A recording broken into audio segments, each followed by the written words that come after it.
Okay, so I got it running good. I'm going to be cleaning it now, but so I don't ruin the logo on here, I'm going to clean this by hand. So I'm going to remove it while I clean the rest with the power. When I clean it with the pressurized gas system. Basically, this tank's full of gas and it hooked up to the air compressor, and through the Venturi effect, it sucks it up and out and blasts it with it, and it'll clean off the grease and stuff like right here. It'll also clean up the muffler, since I couldn't get that off in the other video. It didn't come off because it was stuck. It'll sadly remove this logo here, but there ain't much I can do about that. And it'll get off all that grease on the base, and we'll see how much green paint's left on that. Other than that, it runs great, as you saw in the beginning of the video. And we'll see how much better it turns out. So I'm going to take some focus shots of the real bad areas, like the carburetor here, because I'm not sure how focused this is. So let's begin. Most of this is going to be time-lapse, just so it's faster and makes a short video. As I said in the last one, the carburetor drips a little bit, but I don't really care. It's not that much. That way, if I'm done with it for the year, I can just put it in the shed like this and it'll drain itself, which is good in my book. It keeps gas in the tank when the fuel line's off, so my patch on the head did pretty good. It's not the best looking patch, but it patched. That's all I care. So, close it.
Now it's time to, I'm not sure how well you can hear me here because the air compressor on, but now it's time I'm going to take an air hose and blow it off so it dries a bit better.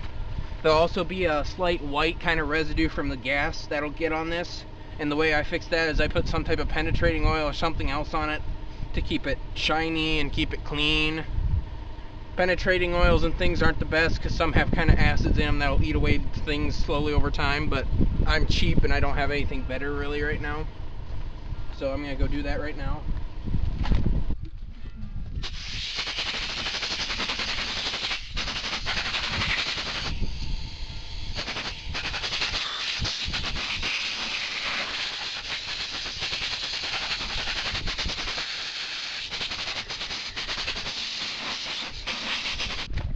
Okay, so I got that cleaned up, and surprisingly, look at that. The spraying didn't even harm this. It's surprising. For some reason, one part of it was soft, like you see right here, this line here. I'm not sure how well you can see that from over in that distance. The day I got it, I went like this, and that part of the label came off with my finger, just by touching this. And none of this does, which is really weird. But you can still see some of the logo, which is great. This makes this look even better. So now I've still got to spray it down with some penetrating oil to keep it from getting a glaze on it from the gas.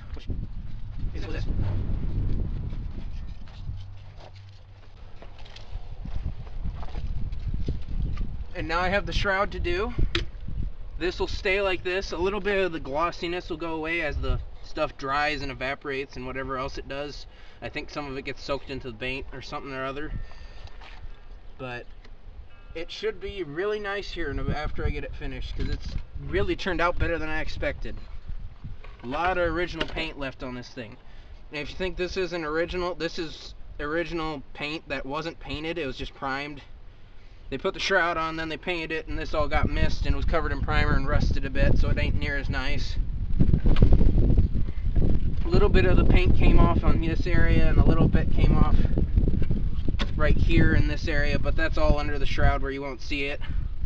The head ain't the best, but the head gets hot. That's probably the reason why it's flaking.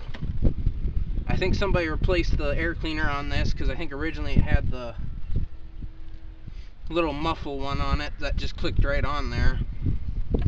So now I gotta do the shroud, so you'll be cutting to the shroud. So let's just try and wash it with this and see how it goes. This could go horribly wrong really fast. We'll find out.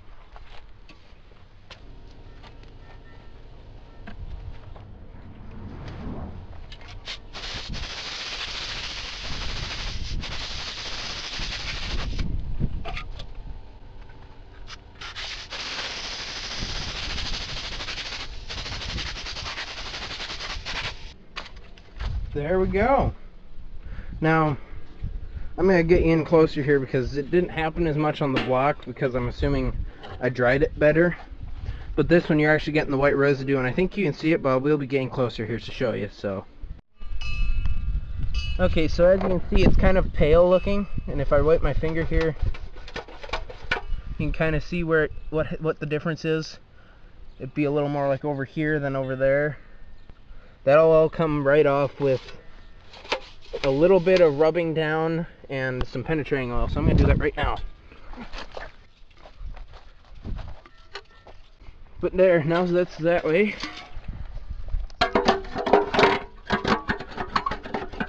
Come on. Man, it does not fit well. I'll be working on another Clinton here whenever it warms up, or whenever I decide to. That will probably be repainted due to the rustiness of it, or I'll go with one of my other ones that I have that I'll need to find a starter pulley for, because it was originally somehow started by the utility it was on, which I'll show you a video of what I'm going to do next here next week probably, because I'm trying to upload one a week just for steadiness and things. But I hope you liked this video. If you did, give it a like. If you want to watch more things like this, subscribe. And thanks for watching. Hope to see you next time. Bye. I'll be idling it down for this clip too, so it will be running slower. That's the hope anyway. If it runs at all.